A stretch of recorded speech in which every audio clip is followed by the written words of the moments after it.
and less impact on our body. And way we do that is by jumping out.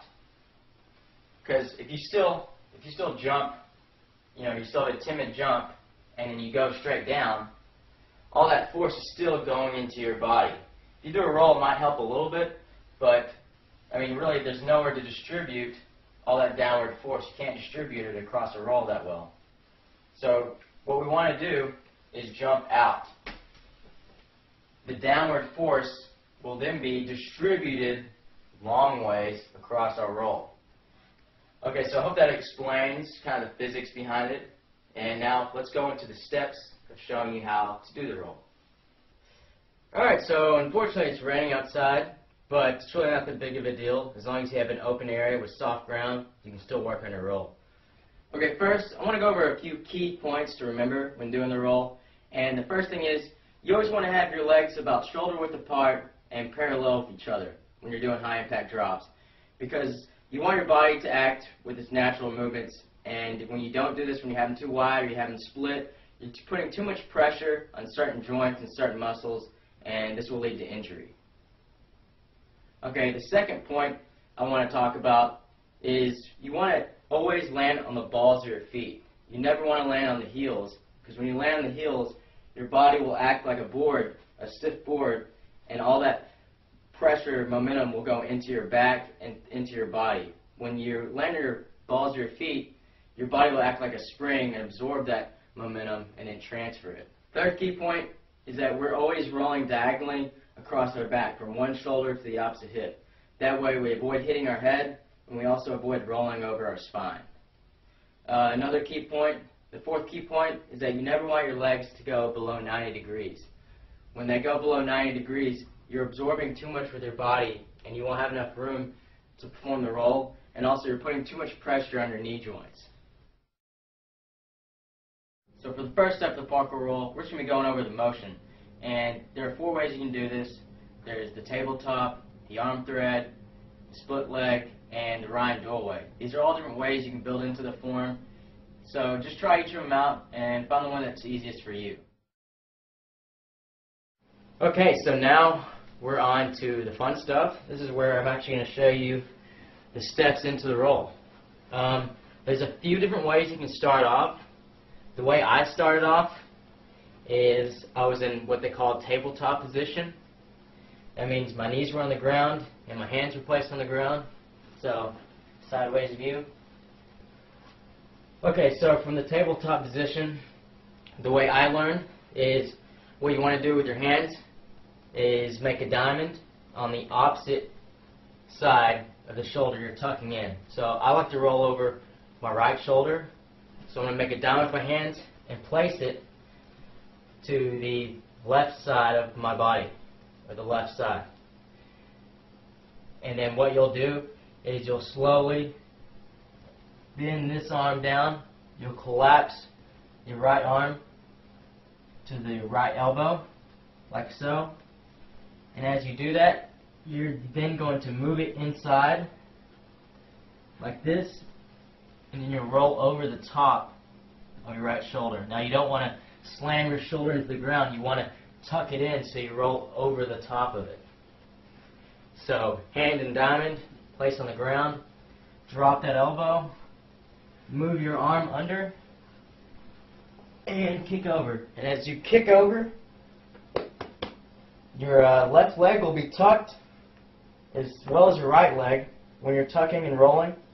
And as you come out, you're going to roll over your left hip, as I said before, and your left leg's going to stay bent, and your right leg is the one that's going to come around and plant so you can push off and get up. Now when you have more momentum, you'll automatically get up into a run when done properly. But for right now, you just want to work on getting the form down.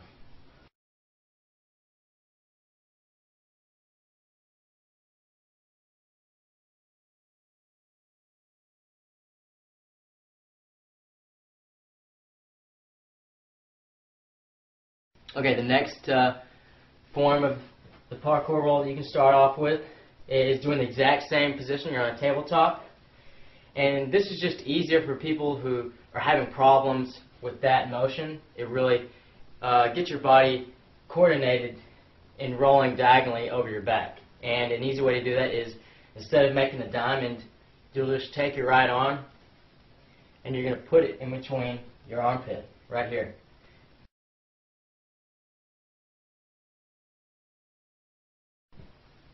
Then kick up, land on the left leg bent, right leg is here to support, and then push up. Now another way you can start off is you can have one knee up, like this, and you'd have the leg up on the same shoulder that you're going to be tucking in. So if you like to roll over your right shoulder, you can have your right knee up. If you like rolling over your left shoulder, have your left knee up.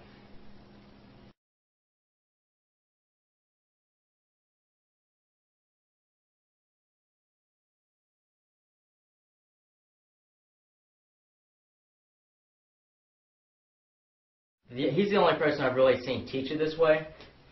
But what you do is you're going to grab the inside of your foot. So you're in this bent position with one leg up, and you're going to take your right arm. If it's the other leg, you're going to take your left arm, and you're going to grab the inside of your foot and keep the elbow inside of the knee. Make sure to keep it on the inside. And what you're going to do is you're going to plank this hand down, and then you're just going to roll straight over.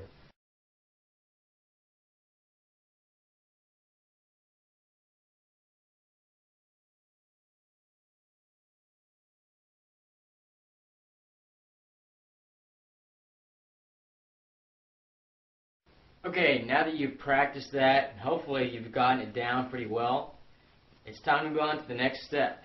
Now we're going to take a step up, and instead of starting on our knees or with one knee on the ground, we're going to start from a standing position. Don't go below 90, lean forward, and then collapse into that position that we've been working on. So you'll be here, and then go into the roll.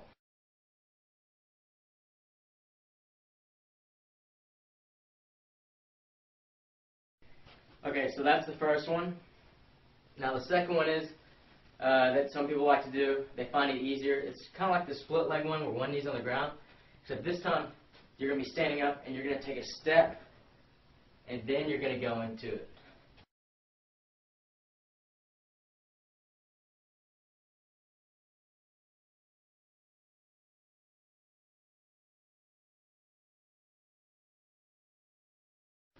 Okay, now that you have that down, it's time to go to the next step, and that is we're going to add more momentum into the roll, and we're going to do that by jumping.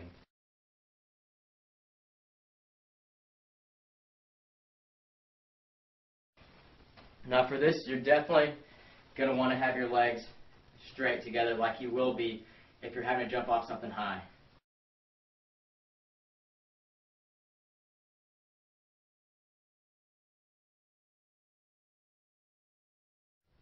Okay, now that you've gotten the basics of the roll down, you've trained on it, you've practiced, you feel comfortable with it, it's time to test our roll.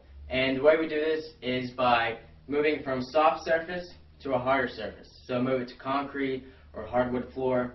And what we're going to do is start from a standing position and just do the exact same thing we've been doing, just go into the roll. So you're going to collapse down to your arms, roll diagonally over your shoulder, and then check to see if there are any problem points. Usually when you move from a soft surface to a harder surface, you'll find that there are points that you're hitting, maybe your hip bones or your shoulder, or maybe you're rolling too much on the spine, and you'll feel that discomfort. So check, see if there's any pain in your roll, and then correct it if there is.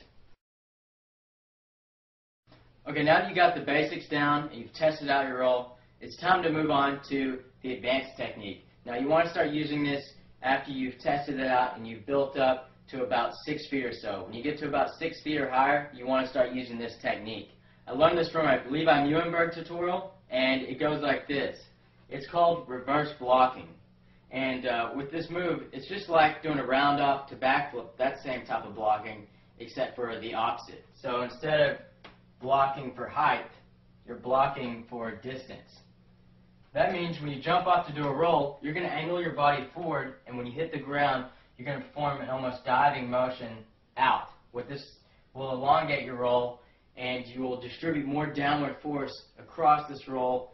That way you'll feel less impact on your body. So you want to imagine your legs are like springs, and when you hit the ground, you're going to spring directly into the roll. Okay, so that's the parkour roll tutorial. I showed you the basics and some of the advanced techniques. Just follow it step by step, go at your own pace, and just start off small and build your way up. So that was the parkour roll. Now let's just go ahead and move to the wall run.